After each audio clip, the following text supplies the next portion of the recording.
Hey kids, Pastor Blake here for Bible Story Time.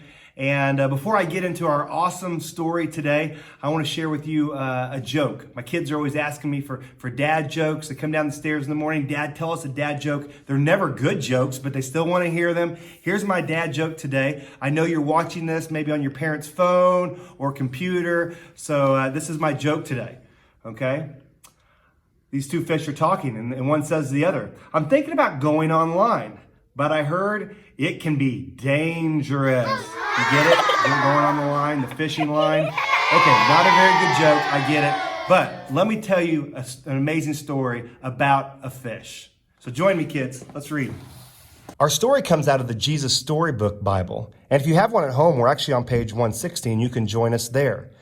But today's story is called God's Messenger, and it's the story of Jonah.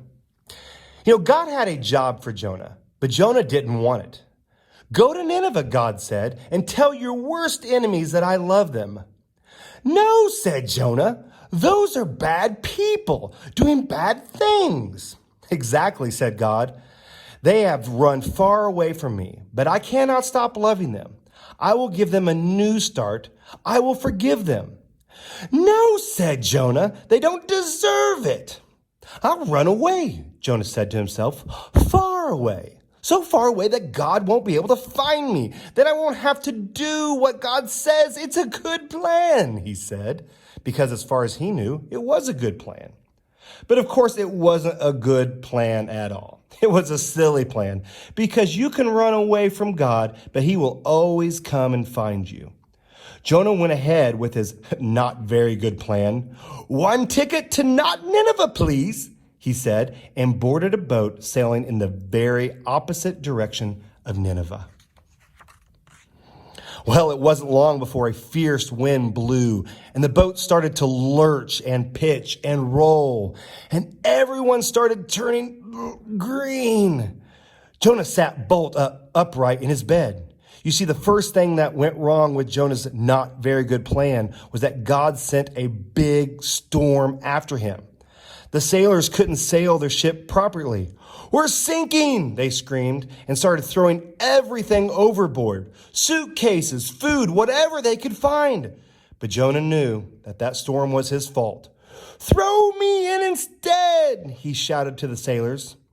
And the storm will stop. The sailors weren't sure.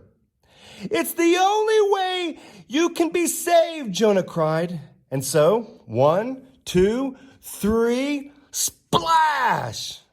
No sooner had Jonah hit the water than the waves grew calm and the wind died down and the storm stopped. Just then, when Jonah thought it was all over, when he was sure he was going to drown, God sent a big fish to rescue him. The fish swallowed Jonah up with one big gulp. Glump. Jonah must have thought he had died. It was so dark in there, like a tomb. But then he smelled the rotting fish and felt the slimy seaweed and knew he wasn't dead. He was in the belly of the fish, sitting there in the darkness for 3 whole days. Jonah had plenty of time to think. Pretty soon he realized his plan was, well, a very silly plan indeed. He was sorry for running away. He prayed to God from inside the great fish and asked God to forgive him. After 3 days, the fish spat Jonah safely out onto a sandy beach. Just then, Jonah heard someone calling his name. Go to Nineveh, God said. And this time, Jonah said, yes! And he went straight to Nineveh and told everyone God's wonderful message. Even though you've run far from God, he can't stop loving you, Jonah told them. Run to him so he can forgive you. The people of Nineveh listened to Jonah, and they started loving God. They learned to do what God said and to stop running away from him, just like Jonah.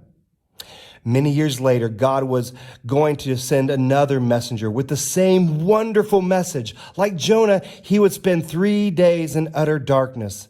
But this messenger would be God's own Son. He would be called the Word because he himself would be God's message translated into our own language. Everything God wanted to say to the whole world in a person.